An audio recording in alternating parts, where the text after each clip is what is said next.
Zoom Tribe. All right, y'all. The title for today's stream is 10 Ways on Teaching You How to Get an L Type of Woman in Thailand. And if you guys watch to the end, I got a special bonus, so make sure you watch to the end. You dig? Now let's get on. Number 1, do not base your choice strictly on looks. I'll give you an example. L, to me, was the finest thing I had seen, right? But it wasn't just that had me choose her as a mate. It was so much more, because there's so many women out here. It can get very confusing on what you pick. Go down Soy 6, go down Walking Street, go down Soy Bukai. You will see there are so many people to choose from. So how do you choose the right one, right? So you got to make sure that you don't just go based on looks. That's number 1. That is the first thing, okay? Number 2, give it time. Don't rush into a relationship. Y'all don't understand. I met L a year before I even started Zoom to Thailand. So we had already had a relationship. We'd already known each other. We worked out our kinks. Because trust me, we had some things going on getting to know each other. And that's to be expected. But if you don't stand your ground, in my opinion, I could be wrong, but a lot of times women are going to test you. You don't even know you being tested, but you're being tested. They want to know if you're a man. They want to know if you're going to stand up to them. They want to know if they can run you over. They're going to want to know if they can punk you out. This is just female nature all over the world, not just in Thailand. This is just period. We test people. Number 3, pay attention to the red flags. If she starts asking you for things immediately and you start hearing sob stories where she needs money, or my dog died, or something ate the homework, or my grandma's sick, and you met her 10 minutes ago, that's a red flag. That means you are on the sucker list. Remember that. You got to carry yourself with respect. You can't be out there trying to be super fly. You just got to be a cool, respectful dude. I promise you, that's what you're going to attract. What you put out is what you attract, man. So when you put out bad energy, everybody recognizes that, bro. And nobody wants to be a part of that. So all of the negative, bad things that you're bringing from your country here, it don't help you, bro. It just puts you right back in the same situation you were wherever you came from, whether it's the Matrix or Europe or India or anywhere. You know what I mean? Don't bring that bad energy with you. Number 4, do not be a sucker in a long-distance relationship. Think of it as one of the people in the relationship is in prison and the other person is free. There's no telling what can go on while the other's in prison, and there's nothing you can do about it. So enjoy your time while you are with her. Time will tell who's really down or not. You know what I mean? I got a partner who literally he had a 20-year sentence, did 18 and a half years in the feds. His woman waited on him the whole time. Now, I'm not saying what she did in between those 18 and a half years, but I'm saying when he got out, she was there. And that's a sister in the Matrix. Now, it might not have ended up the way everybody wanted it to, but she held him down when she didn't have to. And in fairness to women, would a dude hold a woman down for 18 and a half years while she's locked up? I don't know. You know what I mean? So these are the things that I'm talking about, man. It's consistency and it takes time. And in a long distance relationship, we think because we sending them money that's going to buy their loyalty. That's not necessarily the case. Some women might be loyal. You know what I mean? Some women might really genuinely like you. Others might have 3 or 4 hustles going on. You know what I mean? Because that's all they know is the hustle. They might have got their heart broke at a young age or whatever, but that's not our problem. Just like when we come here with our bullshit, that's not their problem. You know what I mean? The key is to have a cool reset button and start fresh.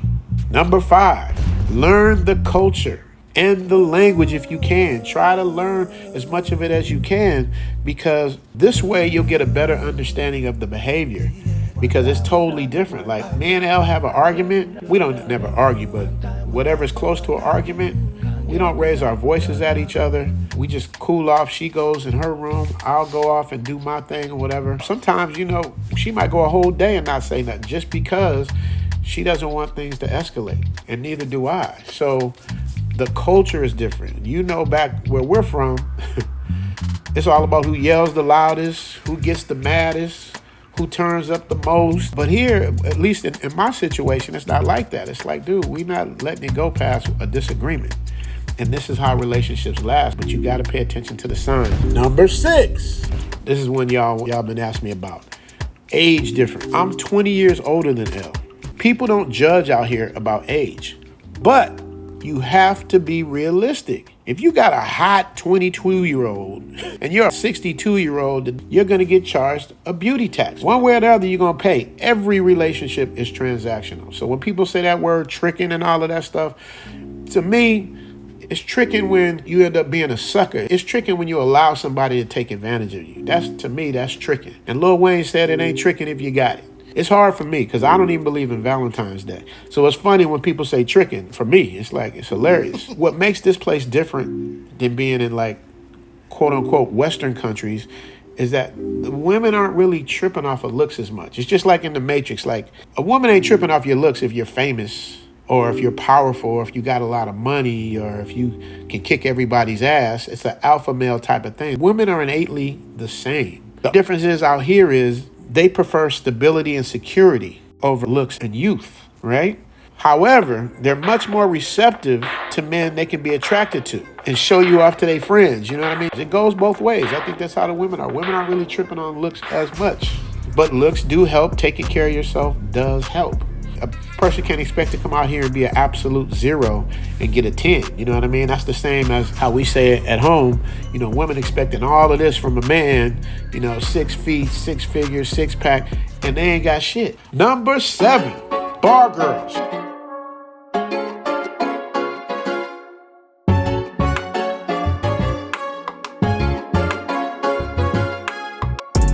Can you find love in a bar? My opinion, absolutely. When we stereotype every single person, that's where we drop the ball. The problem with Matrix women is they stereotype men. They put us in a box, like I said earlier, about the 6-pack, 6-figure. If you don't have that, they don't want you. But how many good men have they missed out on by having that type of mentality? To be honest, I never dated a bar girl, but I did meet Elle getting a foot massage. Had I went in with that mentality, I would have missed out on a beautiful situation. This is why I say you have to judge things on a case-by-case basis and use your instincts and never ignore the warning signs. I think that was number 1 I talked about. I was with Elle a year before I even started my channel, right? Time reveals who a person really is. All you got to do is give enough time. They're going to tell on themselves. Time is going to expose them or it's going to expose you because you can't hide being you for only so long. You know what I mean? Number 8, how do they look at us? I've heard people say that melanated people get less love than non-melanated people. I don't necessarily agree with that. But to be honest, I've been here for 4 years and the non-melanated have absolutely some of the best ones I've ever seen. But once again, you're taxed heavily with the beauty tax. The badder they are, the higher they claim on the social ladder. And in Asian cultures, generally speaking, the non-melanated man is the prize. Generally accepted in all cultures for marriage. Is it the same for melanated people? It don't seem like it. But there's so many bad ones that it doesn't really matter if it's a 10 or a 9.5 or an 8.9 or a 9.7. It really depends on what you're attracted to and what is attracted to you. I've seen some people with straight 6s and they look extremely happy. At the end of the day, that's what really matters. You don't come way to the other side of the world to be stressed out trying to hold on to something that might not be right for you. You want someone who's loyal, loving, fit, feminine, and friendly. And she'll take care of you. And in return, you'll take care of her. I'm a big fan of traditional roles, and I don't make two bones about it. People with low vibration thinking don't understand this, and that's why they'll get exactly what they deserve. 9. Is marriage worth it? To some people, yes. I had a terrible experience during my divorce, so it's hard for me to even fathom being married again. However, if I were to get married, it would probably be with Elle. Why? Because she shows me loyalty. Because I met her family. I see where she gets her traditional roles from. They show me love. I have a great relationship with her son. And that's another thing. Most women over 25 there's a good chance she's probably going to have a child or children. And that's generally speaking, not everybody. The children, generally speaking, stay home with the grandparents while the daughter goes out to work and sends money back home. So even if they have children, there's a chance you may never even meet them because they're back home with the grandmother. Now, of course, unless you're serious about getting in a relationship, then you'll probably, eventually meet the family. But I didn't meet Elle's family for a while. Nor was I interested because I didn't know. I think no matter what the profession is out here for women, their ultimate goal is to be married to a stable person that loves them and respects them, because they can be broke by themselves, This is why respect is so important out here. You can come out here with the pookie, pimpy mentality, but that type of thinking is only going to leave you frustrated, making goofy videos because you're bringing a mentality that does not match with the culture you're visiting. You want to blend into the culture, not draw a bunch of attention to yourself. And at the same time, I'm not saying you shouldn't be yourself. I'm just saying, when in Rome, do as the Romans do. It'll get you a lot farther, trust me. Number 10, do the trust and loyalty test. Depending on what phase of the relationship you're in, see if you can trust her. Can you leave money out on the table without it being touched? Can you lend money and get your money back? When you send her out for something, will you get your change? These are a few ways to tell a person's integrity. Actually, that goes with anything and anyone. One of my favorite movies, A Bronx Tale, he was talking about a guy that lent a guy money that didn't pay him back. Look at it this way, it costs you $20 to get rid of him, right? He's never gonna bother you again. He's never gonna ask you for money again. He's out of your life for $20. You got off cheap, forget it. You're always right, you're always right. And his answer was, now I never gotta worry about him asking me for anything or asking to borrow money again, and he's gonna avoid me like the plague. So if anybody wants to play themselves over $5 or $20 or even $100, consider them doing you a favor, right? All right, we cooking, y'all, so I'm gonna give y'all a couple extra bonuses. Do they do domestic things without asking? Do they go out of their way to help you? Are they more concerned about their phone than you? These are also the signs you got to watch out for. Now, granted, this is a social media age, and I'm on my phone a lot as well. But the younger the woman is, the more likely she may not have all of the traditional roles we're looking for. Below 25, in my opinion, I think it's very rare you're going to find a female that's not in their phone all the time. But then again, I could be wrong. This is just my personal opinion. I think the sweet spot for dating, if you're a man 45 years or older, is 25 to 45. But that's just my opinion. Elle is 35. In some countries, when women hit their 30s, it's when they start zeroing in on relationships. In their 20s, it's all about them being beautiful and having fun. And you can't blame them. Where to meet someone like Elle? I did an episode about this under a different name. I forgot what I called it. How to meet a woman outside of bars at night. Whatever it was, y'all look that up. I actually show what I'm talking about now. The first place, the easiest place, the lowest hanging fruit is any restaurant. Low end, high end, medium, or restaurant where you sit down and eat and they bring you your food. And I ain't talking about like a walking up getting street food. I'm talking about somewhere where you sit down. It could be Sizzler, bro. I've seen a bad one at Sizzler, and they don't even know they fine. That's the beautiful thing about it, though, man. You're going to see beautiful, attractive girl next door types. That's what I like. I like the girl next door types. I don't like the ones that's like super extra'd out. Like with Elle, she wakes up to me and she's beautiful. She's natural. I like natural. I don't like a bunch of special effects. You know what I mean? I want it raw. Pause. And the ones that are working at restaurants, man, what makes it so dope is that they just there to do their job. You know, they're not trying to stunt for the ground. A lot of them are single, and a lot of them may not speak English. Some of them may never have dated a foreigner, but to me, this is a good thing. If you're a good person and respectful towards them, and you visit the restaurant once or twice, they're automatically going to be friendly, so that's off top. And when you speak to them, if they tell you they're single, they already cracked the door open. I say this in my consultations. I'm going to tell you guys, man, make sure you guys get the Line app. That's super important. The Line app. That's free game for y'all.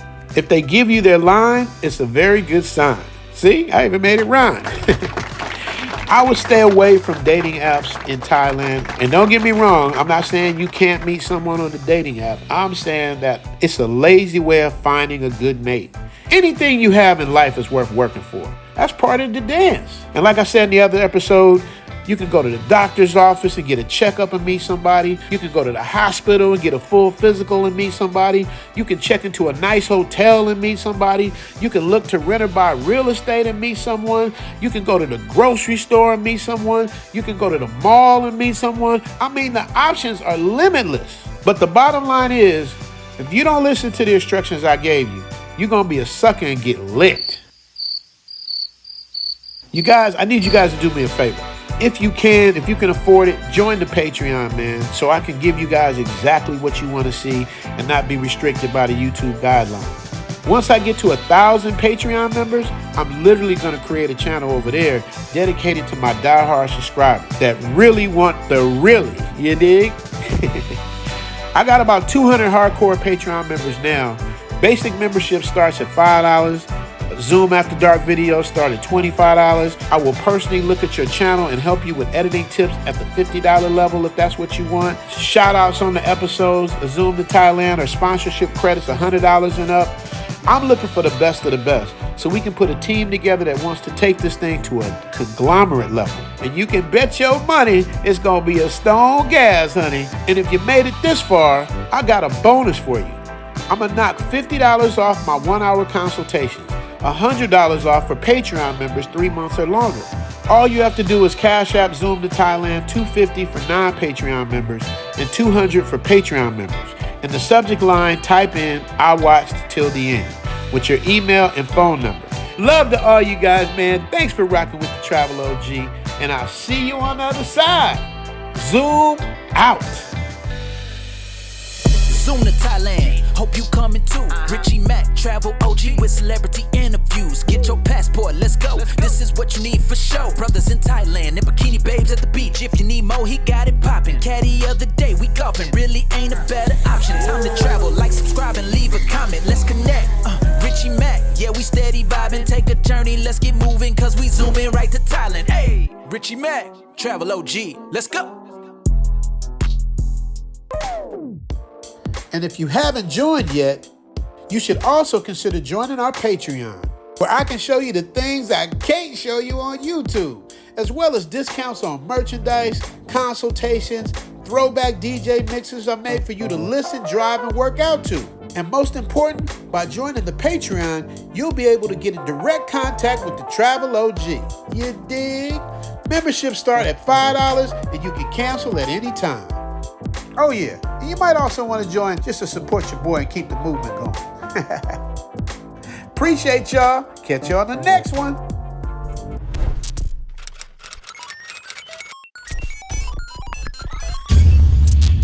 Make sure to like, subscribe, and notify. The algorithm is real.